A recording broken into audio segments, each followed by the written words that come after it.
Rob Dauster here. I got Jeff Goodman with me. Hell no. John Fink. Are we still live? Field of 68 till I die. I'm sorry, man. I blacked out. Randolph, Childress. DJ Khaled, you know the big DJ Khaled guy? Hands grown up and in. Goodman needs to be fired all the time. Josh Pastner. You're going to beat people, straight up. You know the deal. Drink responsibly tonight. I'll be drinking with you. Jarrell McNeil. From the bluest of the blue bloods to the smallest of the mid-majors. This is Field of 68 after dark. All right, welcome into another edition of Field of 68's After Dark. I'm Jeff Goodman, joined by none other than the dynamic duo, Randolph Childress, Doug Gottlieb, both here on a Sunday night. Trust me, we are far more entertaining than watching the NBA All-Star game. I think even RC guarded better than these guys back when he played in the day. All right, listen, Purdue loses to an interim coach today. Memphis loses, and it's a free fall for Penny Hardaway. We'll discuss his future. What do they do in Bloomington with Mike Woodson? FAU goes down again, and we're going to talk about Rick Pitino. What the hell's going on at St. John's? And we will also talk about who we think will win the SEC, and is Kentucky a threat to win that league, and how good were they yesterday? But let's start out, boys, with the Purdue Boilermakers, who suffered their third loss of the year today, and they did it to an interim coach in an Ohio State team that we knew was talented, but they really hadn't done anything for a long time. It cost Chris Holtman his job. How worried are you about Purdue, RC? Because Zach Edey did his thing, probably a few more turnovers than Matt Painter would like. Braden Smith did his thing, but nobody else really did their thing for the Boilermakers. And Fletcher Lawyer has really, really been struggling lately. But what's wrong with this team? And are you concerned? Like, where's your concern meter at with this group right now? Not at all. It's the third loss of the year. We can't sit here and act like the sky's falling. I mean, they lost a game on the road. With an interim coach, I would imagine if you held them up to the light, I bet you they'd be honest and say they took them for granted. And we all know you can't do that on the road. And they tried to turn it on late and get back in it, and they couldn't win it. But, it's a conference game. Say what you want. The guys played well. I'm not panicking. I'm not overreacting to it. I thought a team like that should have came out and put them away early. They didn't, and they got what they deserved. They came out flat. I thought they were a little sloppy in their offense too. I didn't think they kind of moved quickly, cut quickly. There wasn't a pop to them, and they paid for it. So I'm not going to overreact to them over the third loss of the year. Let's cut that out. I'm not doing that. Doug, I'm somewhere in between the panic and where Randolph is. Right? I'm not. Doug, I'm not panicking. You don't love Purdue. Let's face it. You don't love them. You like them a lot, but you never really had them with. And we'll talk about this in a minute. Alongside UConn. No. I think UConn, their sneakers squeak a little different than everybody else's. That's how it feels, and their A is I think better than Purdue's A. There's also look, I know they both have big guys, but Klingon is so much more mobile defensively. It's a different game, it is, and it's not that at this level with this type of space, Edey's good defensively at the rim, but it's different. And look, that backcourt, I thought Braden Smith was good. Lawyer was not offensively, but they also couldn't guard Bruce Thornton. So let's kind of call it like it is. Bruce Thornton and Jameson Battle had a heck of a day, and I thought they did some. This is kind of how Ohio State has tried to play. They just hadn't made as many shots. I did their Indiana game on the radio, and they were right in that game, even though they shot the ball terribly. So. Roddy Gale still not shooting as well as kind of his reputation. But so it's a little bit about the defensive end. It's a little bit about matchups. But that, again, it's one of those, why don't we buy into Purdue? Because of the last 2 years in the postseason. Might be unfair, especially going back 2 years ago when it's a very different backcourt. But just last year, it was kind of one of these things. I will also add in, it was flat. Those Sunday games in the morning are just weird. There's where, especially in the Schottenstein Center, those big, that Wisconsin's a little less dull than that place, but And I thought that Ohio State came out with the juice. I thought that was a big difference. And but does it have me panic? No. But I think so many people in college basketball are just sitting there going like, Purdue's good. What I love about them is how they all accept their roles. Like their role assignment, role acceptance continues to be as good as anyone's. But there's a little bit of ceiling there in terms of talent where it doesn't feel like there's that same ceiling with the Huskies. Yeah, I think they're a different team when Lawyer plays and makes shots and is assertive, right? I mean, he's really struggled the last 3 games, and they got nothing off their bench today. And we said this, RC, from the beginning of the season in a way, like, what are they doing with that 4-man spot? You know, Trey Kaufman-Wren obviously gets the bulk of the minutes. You know, in certain matchups, I think that can work. But, again, against a team like Ohio State, if you don't take advantage of it offensively, it's going to hurt you on the defensive end. Do you feel like, again, they're susceptible, not because of what happened last year in the NCAA tournament so much. Let's say they get through that first round, which I all think, you know, we all think they're going to do. But more, are they susceptible because you don't trust Lawyer? Like, I don't trust him because he's inconsistent, frankly. On his best day, he's awesome, and he brings energy and all of that. But right now, I feel like you could trust 2 guys, maybe 2.5. Lance Jones, you could trust in some instances, but again, he can get shot happy and take some really, really poor shots. But so where are you with kind of just go? RC, tell me if you think this is fair. Like, again, what usually happens, like Purdue is the normal transformation of basketball players, right? As they come in, they get better and better based on what role. So the difference in a younger player and experienced player is the percentage of games in which is more positive than negative, you know, gets greater and greater, right? And Lawyer's a little bit behind the curve as opposed to Braden Smith, right? Braden Smith has more quality games this year than Lawyer has.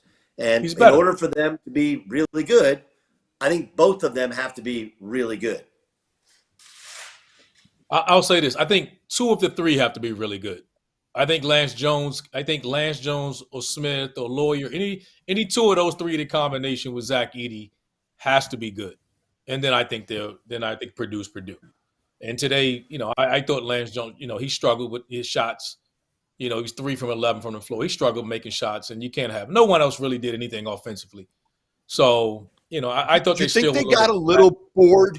RC, do you think they could get – I mean, they're going up against an interim coach, and give Jake Diebler a ton of credit for winning this game. And sometimes, you guys know, a coaching change happens, and you're running the same stuff. It's not like you're doing anything differently. It's just sometimes, again, it's like when a guy gets hurt, right? You play differently. You play a little looser. You play to prove something. Maybe you think you're playing for that interim coach, and you're going to get more opportunities or whatnot. But – you know, is Purdue, they don't strike me as the type of team to take other teams lightly, but could they have done that on a day like today? Again, they're playing with fire lately too. You know, Minnesota, they're playing in close. Northwestern a couple weeks ago, they almost lose. They need overtime. Just feels like it's a different team than we saw that was a buzzsaw in the non-conference. And let's be honest too, they're getting their best shot. I mean, you're talking about an interim coach coming in there, crowds behind him. I mean, it's just like another shot in the arm for Ohio State. Get a chance to prove themselves. Guys go out there. You saw the emotion of the coach showing. You know, it was a lot for him trying to win the game. I mean, again, same thing's going to happen with UConn coming here. UConn's not going to go 5-0 with their remaining schedule.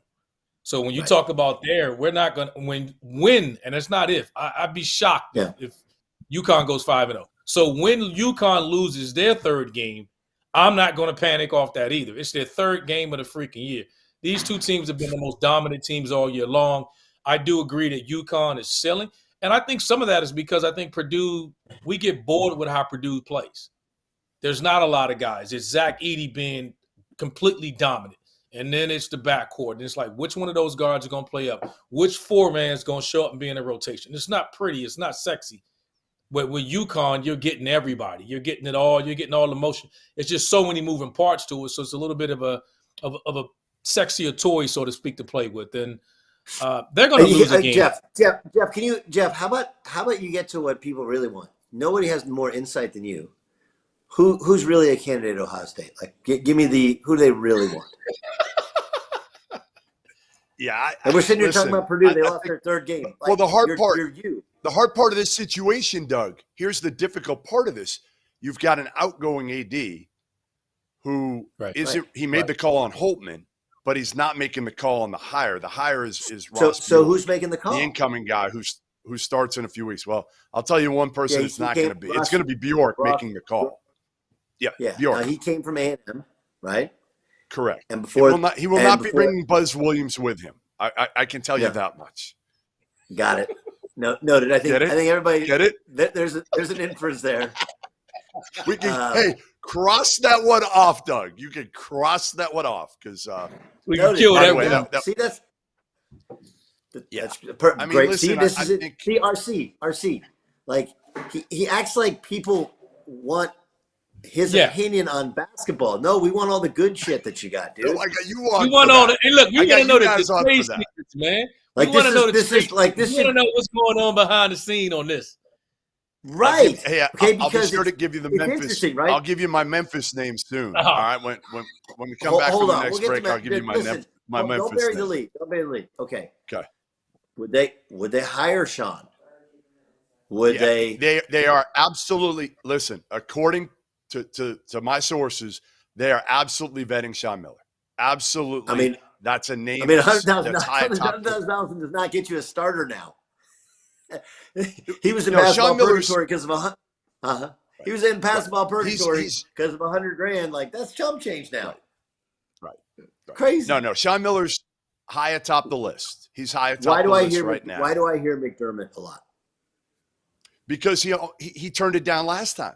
He turned it down right before Holtman got it. I remember talking to him, putting it out there. A lot of people didn't think that was accurate.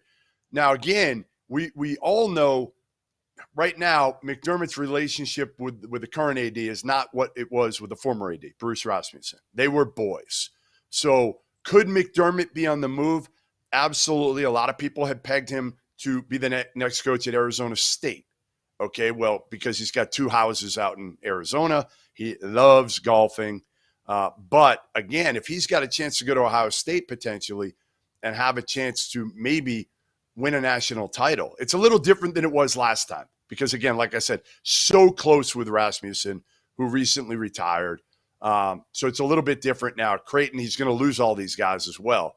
Now, the key is going to be NIL. For anybody coming to Ohio State, they don't have a great NIL package like you would think, because you think with their football team, they should have an elite NIL package. They do not yet, but the next coach to come in will have that type of leverage. You're only going there. You're only going after those coaches if you have several boosters in your back pocket saying, we'll take care of his salary and we're going to take care of it. Because that's, by the way, that's the new facilities. That's the going to be interesting part about Arizona State is they need a new facility or need that facility redone, but facilities don't really get you anything anymore. They get maybe some fans in, but they don't get you players. I said it yesterday. So I said it yesterday at Auburn. I went in the locker rooms and everything, and I'd been there about 5-6 years ago, but I went through all of it. And you know what I said? Because they were showing it to Norlander, who was there too, and he hadn't been there. So I walked through with him. And I said, it looks like every other place now. They all look the same to me. They all look the same. All the locker rooms, all the film rooms, maybe the practice facility might be a little bit different, but they're all basically, Texas Tech might be a little bit better than everything else right now. But they're all the same. All right. While we're on that topic, wait, yes. Doug. While we're on that topic, let's go with Ohio State. You are Ross Bjork. You just took over. You can hire one guy. You can hire one guy that's doable. Let's not pick Jay Wright here coming back. Who are you picking? Billy Donovan. He's not. You can't pick Billy Donovan. He's employed. Why? Okay, he's not going to leave. Not going to be employed by the end of the year. Arturis, I'm stepping down right now to go take Ohio. Yeah. No, it's not going to. Yeah, no, it's not going to happen. Why not? It's not going well in Chicago. He's not going to be fired until it's too late. Okay, circle back to me. Go to RC. Circle back to me. RC, who would you hire? I would go after a head coach or somewhere else. I think it's certain jobs. I mean, even I would try to go after Abdul-Rahim at South Florida. Amir Abdul-Rahim? Too soon. Yep. Too soon for me. Too soon for what? I mean, he's done a great job, but I'm not sure. No. Well, hold on. Too soon for what? Because I'll say this. I'll say this. We throw out names. I'll say we throw out names and we'll say stuff like Sean. I got no problem with that. I mean, listen. I think Amir obviously he would have been a great guy at Georgia. Obviously super connected in the South. Or they end up hiring Damon at Georgia Tech. He might have been probably a better fit at Georgia Tech. And I actually like the Damon hire. But what does it take to win now, Jeff? Okay, and every job is very, very different. Well, it does. But you have to generate. Look how quickly he flipped South Florida. Done a great job. Incredible job. I just would go with a Midwest guy. I would try to go with a Midwest guy there. And I know it's not end all be all anymore. What is that? Like, what does that mean? Like, why? If you got money now, I think it's different now with money. I mean, was Jim O'Brien a Midwest guy? He seemed to work there. I just think you're taking a guy that hasn't proven it yet, like at the highest level, and he's not from the Midwest. It's fair. It's fair. I love like McDermott just because they play a fun, wide open style. McDermott plays a fun, wide open style. I would go Sean teams Miller. Don't play that way enough, especially in that league. That league is half court, man to man, big guy inside, smash mouth, and that's why they struggle to win out of that league. So, I mean, Dusty's obviously an easy choice if you can get him, but I don't know if you're going to be able to get Dusty. Agree. All right. Coming up next, we are going to talk about Memphis's slide. A year ago, Randolph said that Memphis was the guy. Penny was the guy for Memphis. Does he still feel that way? Next. What's going on, guys? Before we get back to the show, I need to let you all know about the Field of 68 Daily, an all-encompassing college basketball newsletter that arrives in your inbox, you guessed it, daily. For less than $1 a week, you'll wake up every morning to more than 1,500 words detailing everything that you need to know to stay up to date on the world of college basketball. From the notable mid-major upsets to the stars that are out injured to the breakout performances that only our team of college basketball junkies watched. The Daily is edited and produced by Mike Miller, who spent more than 2 decades running NBC's digital written content, and is subscribed by more than half of the Division I coaching staffs, the biggest names in college basketball media, and the agents that work as power brokers in the sport. For just $50 for the year, you get access to the same information that the insiders get.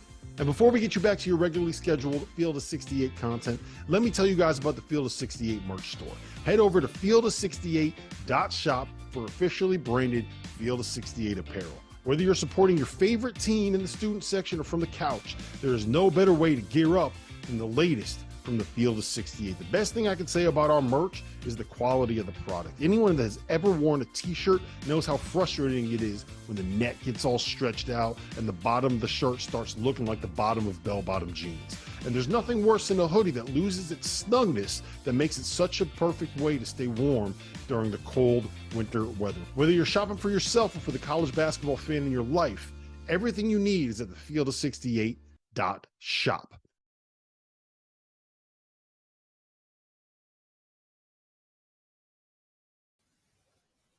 All right, welcome back. Field of 68 After Dark, Sunday evening. I'm Jeff Goodman here with Randolph's Doug Gottlieb. And all right, RC, it is a time, my man. It is a time you have to face the music because the Memphis Tigers and Penny Hardaway, who you backed so beautifully a year ago, have started to absolutely bottom out.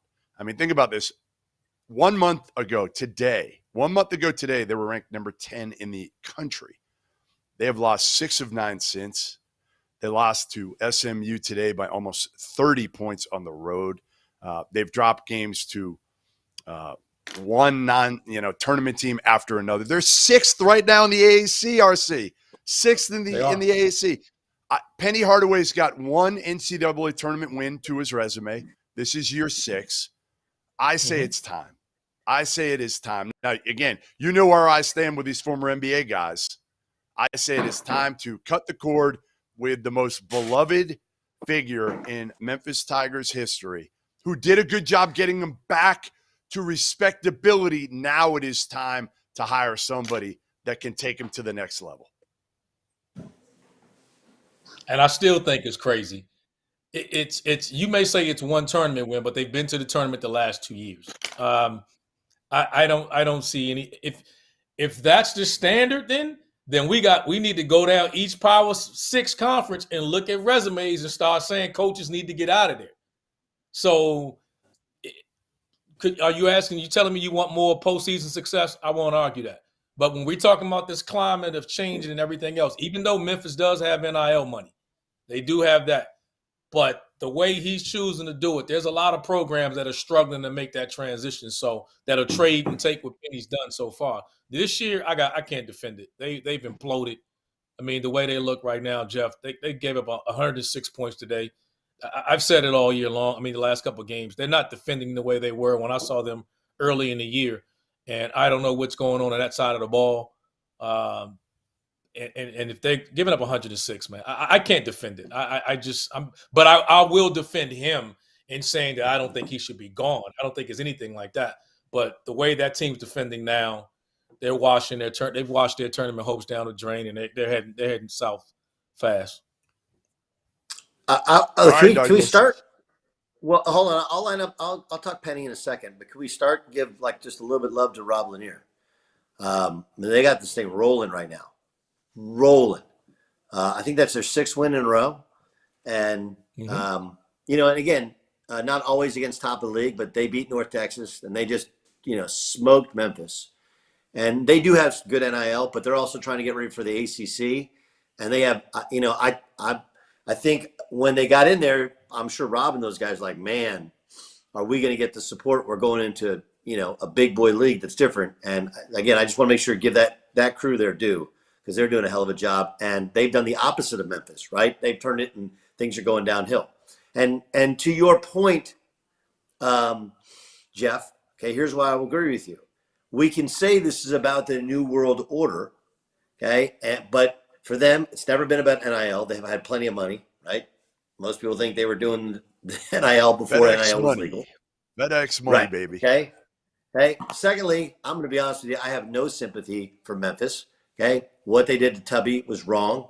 Okay, go back and actually look at what he did at Minnesota, what he did at Texas Tech, and he's too good a man to have treated that way and get undercut. Yeah. Okay, so I have no sympathy for their failures, but I also think that part of it is like this is your statement is really the feelings of Memphis fans, right? You're acting right now kind of like a fanboy, whereas Randolph is pointing out like it's ridiculous, but that's Memphis.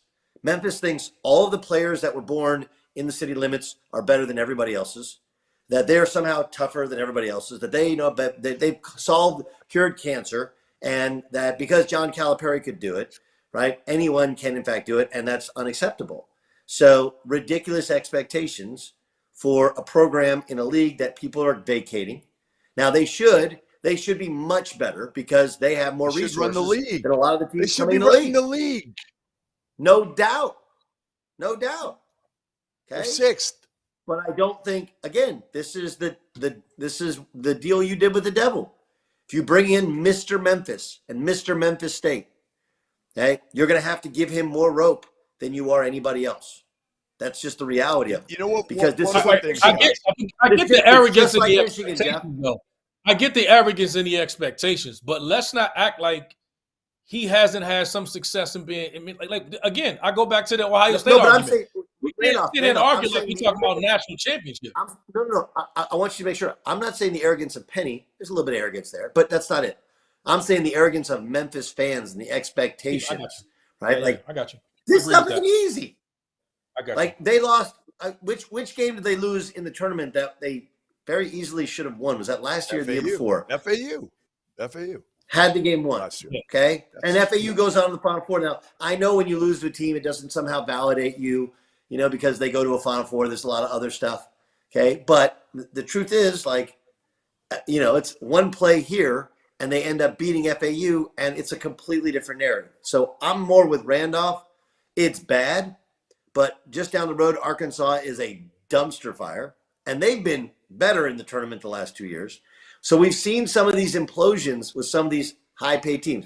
I point out, UC Santa Barbara got a win yesterday. I point that out. They have the best and most fun. Like Pasternak's done an amazing job with that roster, but there's something going on there where they're not dominating that league. So there are teams like this in just about every league. You're like, man, if you looked at the salaries there, they should be better than the product Miami. on the floor. Miami's a team like that. Sure. High NIL money, and great postseason success. They went to a Final Four and Elite Eight. They went to a Final Four and Elite Eight. So he can have a mulligan. He earned a mulligan. Musselman earned a mulligan. They've been to Elite Eights. Penny Hardaway has one tournament win, and they're not going to go to the tournament this year. To me, again, next year is the year. Next year's the year. You can flip it quickly. You can flip it quickly with NIL. So now, and again, you brought in Slick Rick, and he brought you talent. But it's been like Jordan Brown leaves the team, comes back, they bring Nick it's like an NBA team. That's the problem. Okay. I mean, look, I understand you can flip it, and every league is different. Every kind of flip is different, but it's really, really hard because especially last year, it's a lot of those guys you took and somebody didn't want for a reason. Because remember the 2-time transfers, people thought when they took them, they weren't going to be able to play. Right? He's got to fight the rumor. He's got to fight the rumor of the prisoners are running the asylum, because that's the rumor of his program, and that's what he's got to fight. He's got to fix that. Well, and Jeff, here's a real thing. That's going to be a problem at all of these places that are paying all this money, because what's an assistant coach going to say when the player makes more than him? It's pretty tough. Well, that's already happening. The problem is when you're paying this kind of money and you're not winning. You're not going to the tournament. Right. I'm saying that's an issue with a lot of these programs that were like, why are they not?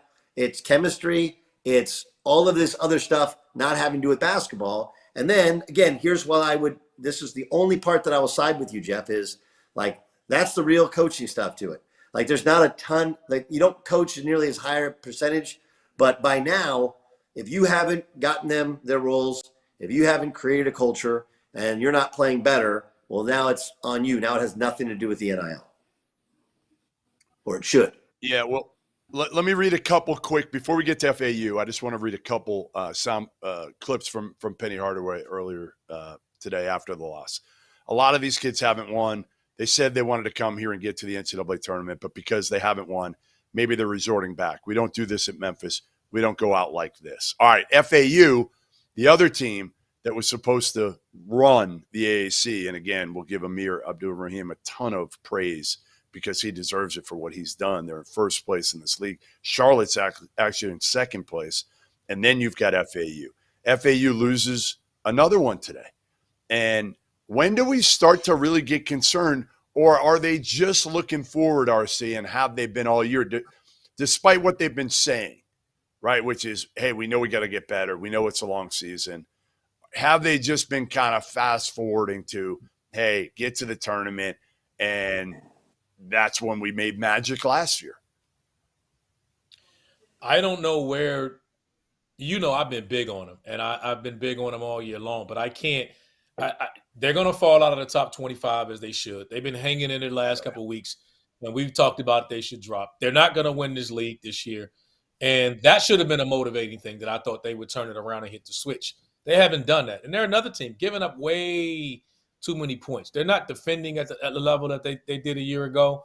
I know they got hot at the right time, but this team seems to, like I said, they hit the switch on the wall too much for me. They play like, you know what, we're bored. They play like an NBA veteran team that's bored with the regular season. And the problem with that is you don't get a series. You don't get to drop a game. You got 6 games you got to win.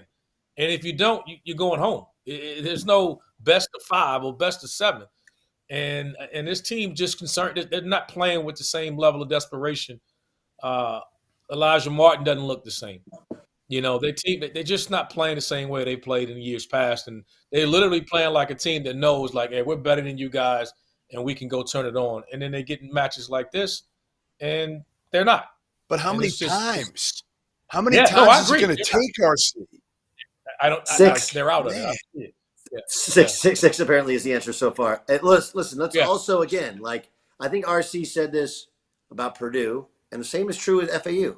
They had a record-setting crowd at the O-Dome, right? It's like 10,000 and change there. So first, again, this is the Amir thing. Like, he's impossible not to like. He just got great, focused, positive, cool kind of energy about him. And then his team's playing well. And then it's Florida Atlantic is heavy as the head that wears a crown. Like, you're getting everybody's best. They're gonna come back completely different.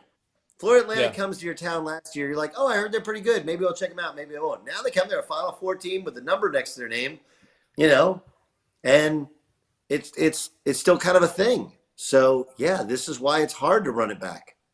It really is. All right, next up, we're going to talk a little bit about Rick Pitino, the Hall of Famer. St. John's loses again. They're 2-8 in the last 10 games. And he said today after the game, this is the most unenjoyable experience of his entire life. I thought parenting Richard Pitino would take precedent over that. But next up, Field of 68 after dark.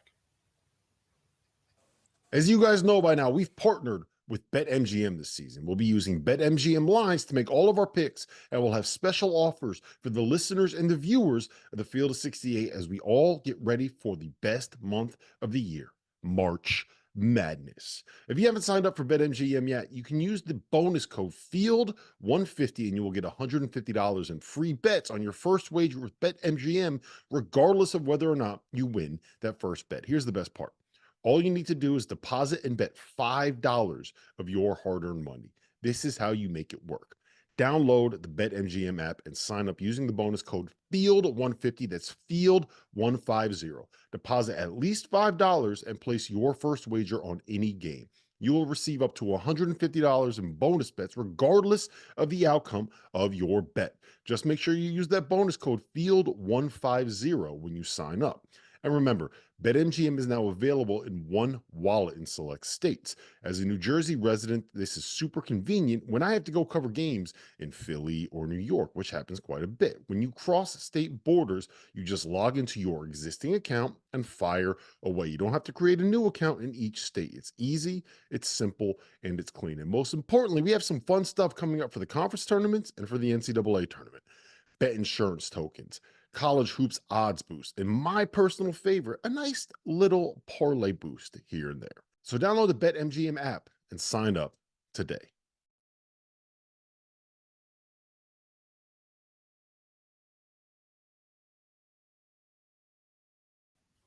All right, welcome back. Field of 68 after dark. Jeff Goodman here with Randolph Childress, Doug Gottlieb. We're presented by BetMGM, our partners, and one guy who's not very happy today is one Rick Pitino.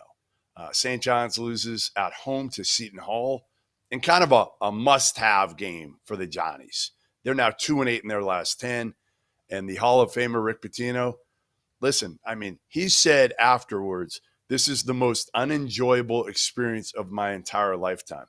This is a guy who has, again, gone through a lot. I mean, for him to say that with everything he's gone through, Doug. Now, again, Rick is the king of making these crazy statements. Yeah, the king. Hyperbole. I mean, there's hyperbole. Thank you. That's what I was looking for. What the hell's going on there? And like, is Rick Pitino, because I had him preseason top 25 because he's Rick Pitino, and he brought in a lot of transfers, but he went to the well in the Ivy League too many times. Number one. No. Listen. Okay. Jordan Dingle was the leading scorer for Penn. They were happy to see him go. Okay? Right. They were happy to see him go.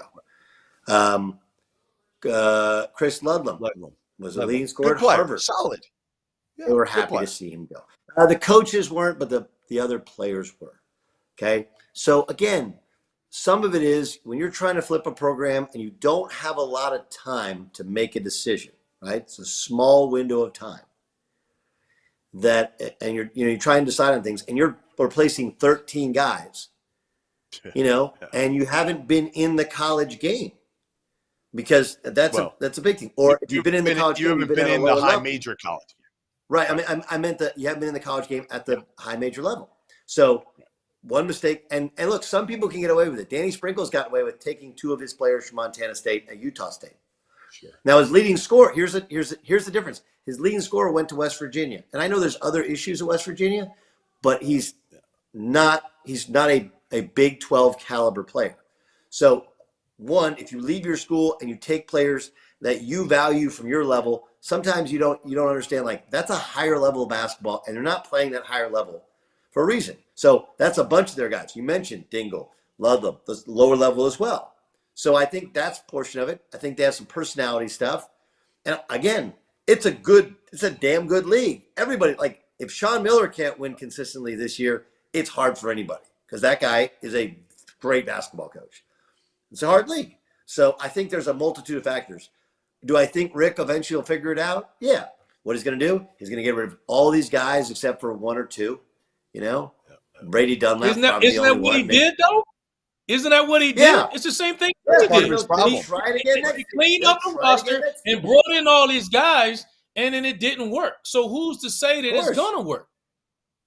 Again, it's not. But that's you automatically assuming that because it's Rick Pitino, it's one of those we're like, hey, because it's Rick and because it's New York, we're like, this was going to work. Everybody just validated and stamped this and was like, there's no way Rick's going to figure it out. It's going to happen. It's going to happen. And this team, just like Memphis, is going the other direction. And they're going fast. And the metrics love them. And I'm wondering, when I look at it, when you take all the shine away and you look at them, I'm thinking, who have they beaten and why does the metrics love them so much? And then now people are just discussing that they're kind of playing their way out of the tournament. I'm like, playing their way out of it? Like, are you kidding me? Like, even today to sit there and say that they're 14 and 11? Right. Was St. John and the Maui and I didn't miss it? Was that non-conference schedule something that I didn't see? Like, what are we talking about here? No, they haven't been. I didn't buy into them during the short period of time when they were playing well. Remember, they beat they beat essentially the bottom of the league early. Yes. And it but turns I'm out, even right? talking about They beat Xavier, they beat Butler, they beat Nova, they beat Providence, right? That's the bottom of the league. But we looked at it like, man, that's awesome. Then they played the good teams in the league, like, hold on a second, And the loss to Creighton really started like, that's a 1-point loss. Could have gone either way on the road. But then it just kind of snowballed. And that's the issue when you don't have culture. Okay, that's the issue when you have players that, as Rick said, have never won before. Because then when you lose and the sky is falling, you don't handle adversity well. Right? Then we got to say the same thing. Then it falls on whose shoulder? No question, Rick Pitino. The difference, Randolph, is he's got from Boston U to Providence to Kentucky to Louisville to even the New York Knicks. Okay, it's proof that, like, it's worked before. He can coach. No. Listen, he's one of the best ever. I'm not questioning that. But he's also one of the guys that if I had my money, I would have taken all my money and said NIL and money and the transition with Rick Pitino. No question. This is going to work instantly. Wait. Let me jump in on this. Let me jump in on this real quick. I think part of the problem was, as Doug started this conversation with, they had to make quick decisions. Rick Pitino hasn't been in that world for a while. Steve Masiello had been in that world for years and then was at Manhattan for the longest time and then Iona. He hadn't been in that world. So you're trying to get information on some of these guys that, frankly, you don't know a lot about, and you've got to do it. It's a different world right now. So I'll tell you, you're rolling the dice. I was around. I don't know if you guys were. I know, Jeff, you go to these games. Like, you'll see this. I was around 4 staffs just yesterday: Oklahoma, BYU, Oklahoma State, and Kansas. Okay, all of them have somebody or several somebodies. Okay, watching every other game, not just Synergy, watching every other game. Right. Because they're sitting there going, I like him. I don't like him. I like him. How much is that going to cost? You got to be prepared. And you better be prepared. Correct. I don't know if you're not doing that, you should be fired because you're incompetent. Like, if you're not doing that right now, but you can't be employed. What we're saying is, okay, it looks like their game plan. And it was interesting. You get 13 guys, okay?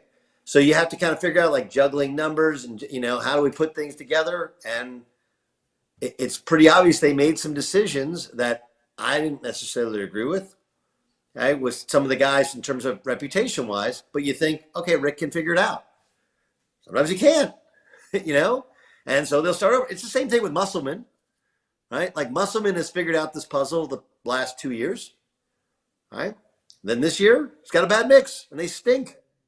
And they stink. So you're not wrong. He had more transfers, though. I thought Musselman did it more in the portal. He had high school talent mixed in with some of his guys before. And I thought this year he went all portal, like Memphis, like St. John, and it's hard. I always say this. No, it's hard. The best way to build. I always use this analogy. I think it's difficult to furnish your house from the thrift store. If you shopping at the thrift store, you can find you some gems in there, but it's hard as hell to furnish your whole damn house from the thrift store. You got to mix. You need a mix. You got to mix. All right, let's move on. We got to get to Kentucky. Hold on. They also had AJ Storr. He was there. Right. He ran him out. He ran him out. But what happened is, like, they just cleaned house. Everything is bad, right? They just went and tried to start over. And so we should do a whole pod on this at some point because it's fascinating. You know, you have to have you got to flip it, but you also have to build guys, like a culture of guys that you're going to keep. Because retention, I think, is the biggest key. You know, yes, UConn has added from the portal, but they've retained some of their guys. Purdue, like, what's their secret? They add one guy a year, but they retain guys. I know Wisconsin's struggling now, okay, but they were so much better. They retain guys, and then they add in AJ Storr. It's kind of worked out. And it doesn't work out everywhere. I think Texas has done a good job of retaining their talent, and they added some pieces. It hasn't been as successful, but I do think that retention becomes the new word of choice. Is all these guys. And it's going to be hard if you're a player, right? Do I put my name in the portal when or is this the most I'm going to be offered? Do I actually want to move? So it's going to be a really interesting offseason. All right, you know what else is fascinating? The Kentucky Wildcats yesterday, because they finally decided to play some defense. I think we had all questioned them enough that they said, the hell with this. Like, we're tired of hearing about this shit that we don't defend, that we can't defend. They went out there into as hostile of a place atmosphere as there is, the jungle at Auburn, Neville Arena, and they beat the crap out of Auburn for the most part. Auburn never put real game pressure on them. Cut it to 5 at one point, and then, Reeves banged a 3, and the game was pretty much over. Why? Why did it take this long, RC, and can they keep this thing going at a high level defensively? I'll say this. I thought his press conference afterwards was weird because he acted as if it wasn't warranted. Like, they hadn't defended. So you hadn't seen it all year. And yes, we saw what they could be on the defensive end of the floor, but I need to see it again. I mean, we're not 10 games into the season now. We're coming into March now. You're like, can they turn it on now? Have they finally figured it out? What is it? Let's see it. Let's see it more than one game. That's a big win. And Jeff, I picked them. We were joking about this. If Rob was here, I picked that they would go and win. I just thought that they would take a step. They've been hearing about it enough. Sometimes you just get tired of people calling you out. And I thought that's the way they play. Like, look, enough of this shit, we're going to do it. But let's just see if they take enough pride in saying, all right, from this point on, we've shown you what we can do. Let's see if we can hold each other accountable and continue the defensive end. I need multiple efforts on this. And I'm not talking about against LSU. I think they get that one easy. Doug? The interesting part is Shepard didn't play particularly well, and I thought DJ Wagner stunk. I thought he was bad. Defensively, he was good. No, defensively, he was good. He was. And here's where, and that's where I think Cal is, to me, it feels like that's what feels like the messaging, which is like, just be a dog down there, and we won't, we're not going to stress about the offense nearly as much. But I also think this is a thing, and it's not that Auburn doesn't have heavily recruited players, but as I've said, those are main court guys at Kentucky, right? They're used to everywhere they go on the circuit, everywhere they go in prep, they're the show. So that stuff doesn't rattle him. It kind of gets him going. Like, I've always thought that the games they will struggle the most is with the guys who, first round of the tournament, they play a team without names on the back of their shirt. Those are the games they'll struggle with more than the ones that everybody's heard of, because that just energizes them. We saw that even go back to the Champions Classic, right, where they competed their ass off. So I think you got competitive kids there. I really do. I thought Thiero was good. Obviously, Reeves was very good. But the difference was their defense, and some of that defense was helped by Auburn because Auburn gets frustrated, and Auburn's got guys that it's like that chip on their shoulder sometimes is too much. Where they each individually try and like win and show themselves instead of just playing together.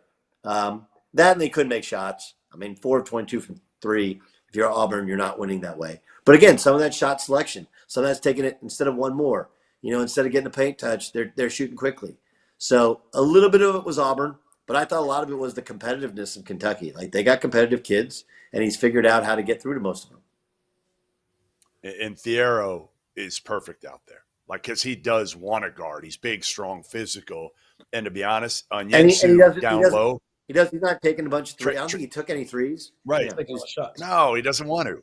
He understands his role is not – they need a guy or two on the court that don't need the basketball because the other three do. Yensu is much better for them, to me, than Trey Mitchell.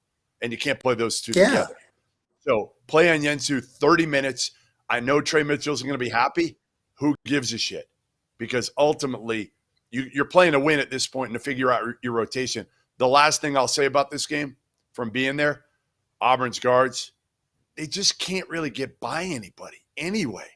They don't have but you don't have to get up on them. They can't shoot. Right. They can't shoot, right. So I don't have to guard them. I mean, if I can stand back, I don't even have to get my hands on you. I get to cushion you. They can't shoot. Yes. They can't make a shot. They got to play 94 feet because they can't make a shot. They got very mediocre guards.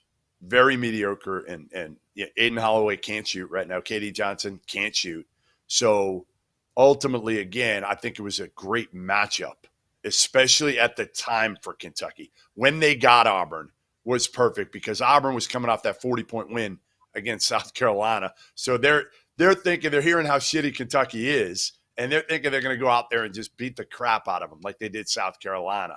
And instead, again, they don't really have a dude.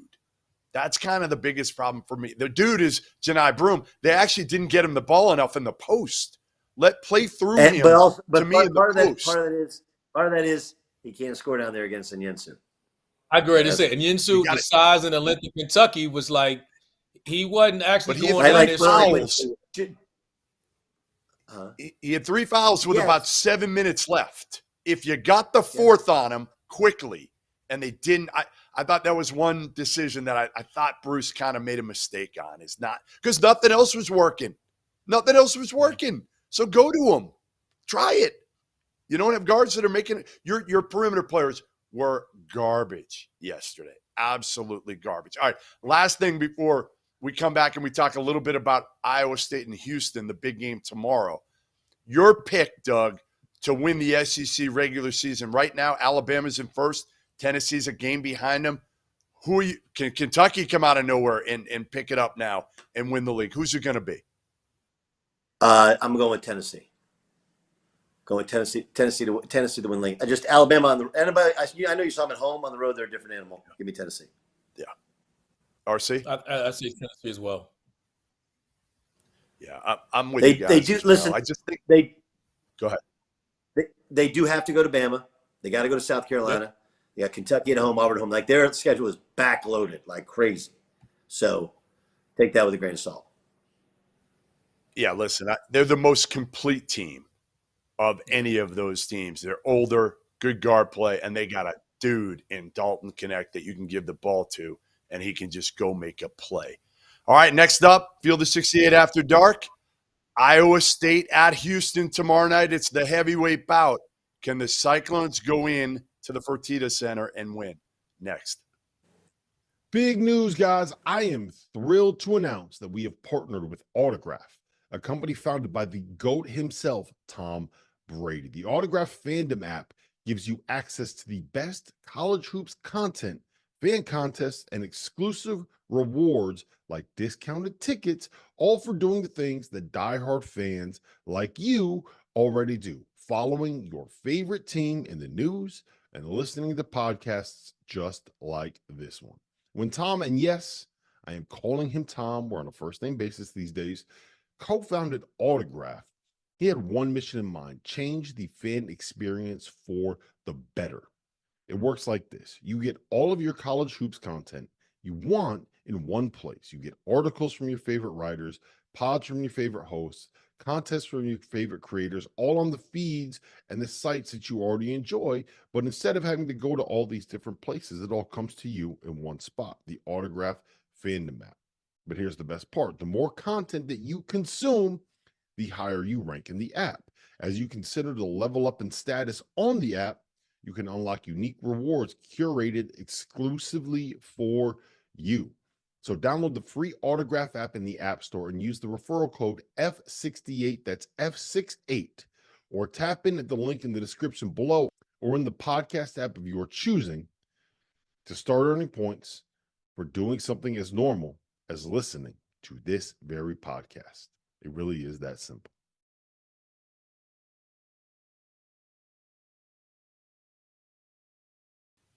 All right, welcome back. Field of 68 After Dark. I'm Jeff Goodman here with Randolph Childress, Doug Gottlieb. We are presented by BetMGM. And the big game tomorrow night, boys. Iowa State goes to Houston, and these two teams are atop the Big 12 right now. Who would have thought, right? If I had told you that TJ Otzelberger's Iowa State team would be fighting and have maybe the inside track, because if they beat Houston tomorrow, I think you can almost give it to them. That look at their schedule down the stretch. Extremely favorable. If they win at Houston, it's over. Right? It may be a wrap.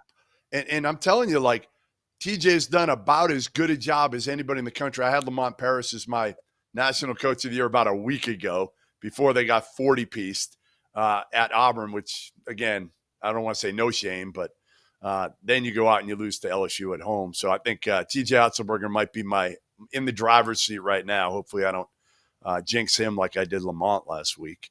But 9.5 points. 9.5 points. Vaulted is an app, guys, that allows you to participate in daily cash prize pools without an entry fee.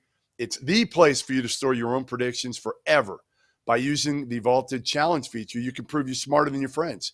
Go download the Vaulted app. It's spelled VLTED to challenge your friends, store your predictions. Join daily cash prize pools without an entry fee. Here's my Vaulted challenge for tonight, Doug. I'm taking Iowa State in the points, and I'm going to load up at 9.5. Load up, because this is going to be a grinder. This might be a game in the low 60s. And one team probably isn't going to get to 60. I think Iowa State covers, and I think they're right there at the end. They have a chance to win this game. I'm taking Houston, but I'm telling you, this one's going to be close. This will be a great game. It should be a really good game. Houston covers so much ground defensively. And I know these two teams played, but it was a completely different time of year. And I feel like Houston has really figured it out of late. I mean, you can say the same thing about Iowa State. I agree with you on all your points. Should be pointed out that, again, in terms of schedules, they don't have to go to Lawrence this year to play the Jayhawks. So it's a little bit softer schedule than some other people. Some of their road games aren't as difficult, right? Like, I don't think they played at Texas Tech either. They beat Texas Tech at home. So I don't think they win. I think the number's just about right. I'm not as confident as you are, just because I think Houston has really, really kind of changed of late for me. So I like Houston to win. I think the numbers say it's somewhere between a 6 and 9 point game. If you want to tease it, want to do the real gambling stuff and tease it, then I definitely feel good about Iowa State. And that doesn't stop me from liking Iowa State. I think the story we can get to. Let's get to RC, because I want to talk a little bit more Big 12 when we got time here. And RC, I don't necessarily care about the number here. Forget about the number now. Let's just talk about the game itself. What does Iowa State have to do to go into the Fertitta Center and win this game? How do you beat Houston? You got to make shots. I mean, it's as simple as that, because they're going to muck the game up. They're going to guard. You know they're going to guard, and you got to rebound. But Iowa State guard their ass off too. So I think it's going to be a ugly ass game. I mean, I'll tell you this. Rock fight. Rock fight. Yes, say it. Guys like that, it's going to be a rock fight. I'd be shocked if anybody. You said 60. I'd be shocked if this game get past the mid-50s at best. Wow. I think the really interesting part about this league, okay, because I don't think Kansas wins it, but the win yesterday, you look at their schedule down the stretch, this is going to be close kind of at the end, but they still have to go to Houston. I don't think they're beating Houston at Houston. But Oklahoma is one to me, like they still have a ranked number by their name. I called that game yesterday for Compass, and they've lost 2 in a row. Now, they weren't fully healthy. They didn't have Soares, and they didn't have Hughley, the big guy. Yeah. But Johnny. But they're not trending the right way. They're just not. They probably shouldn't have beaten Oklahoma State. Now, they got a week off, and they play Oklahoma State on the road. And Oklahoma State's won all 3 of their conference games at home. And I think the Cowboys should have beat them last time. They go to Iowa State, Houston at home, and that's Kelvin coming back to Norman. And then they finish up Cincinnati at home. And they did beat Cincinnati on the road and Texas on the road. Like, there's a world out there where OU goes from ranked to 7 and 11 in the Big 12. And it's really interesting. A league that we thought, hey, maybe they get 9 or 10. How many do they really get? Well, they did their work. They did their work in the non-conference, and I don't even know if they did it, but they did what they needed to do for the metrics, right, RC? And that's well, they kind of got they kind of got screwed because, and not through no fault of their own, like Iowa, USC, Arkansas, like those should be good wins, and they're just not. You know, like the only team they beat in the non-conference that's going to make the NCAA tournament is Wisconsin, Green Bay. Right? They beat Providence. Providence is falling apart because of injury. So this is one of the things with the numbers where I think those wins are really good. Even though Iowa hasn't turned out to be an NCAA tournament team, SC's been a mess. Providence has fallen apart, right? But show me the meat. Right? You're going to look at it like, woof, where's the beef? But they're going to get in. They're going to get in because of the reputation of the league. That's just what it is. All right, let's get to our toast of the night, guys, before we wrap this show up. I'll start here. It's an easy one for me. I'll steal probably one of yours. Jake Diebler, interim head coach at Ohio State. You get the job. Chris Holtmann gets fired a few days ago. Diebler comes in, brother of John Diebler, the former Ohio State shooter, and Jake gets a huge win against Purdue, the number 2 team in the country. So to me, it's an easy one. Jake Diebler, toast of the night for me. RC? For me, it's Amir. It's Abdul Rahim. I've said it before. I think the job that he's doing, I think he belongs in the National Coach of the Year conversation. To take them, we didn't expect anything from them, and I think they're going to win this league. But the job that he's done, they're going to win 20 games. They're on an 11-game win streak. I'm a big fan. That's why I threw his name out there at Ohio State as well. All right, quick, Doug. Mine's to Chris Collins. Chris Collins going and getting a road win in Indiana, right? I mean, that's a gigantic win, and they keep climbing closer and closer towards another NCAA tournament berth. That to me, considering Northwestern, the history, even where this program was a year and a half ago, awesome stuff. All right, listen. It's just Indiana, though. Randolph Childress, for Doug Gottlieb, for Still our Indiana. producer, Doug and Hughes, I'm Jeff Goodman. Heck of a show, boys. We'll see you tomorrow night here on Field of 68 After Dark.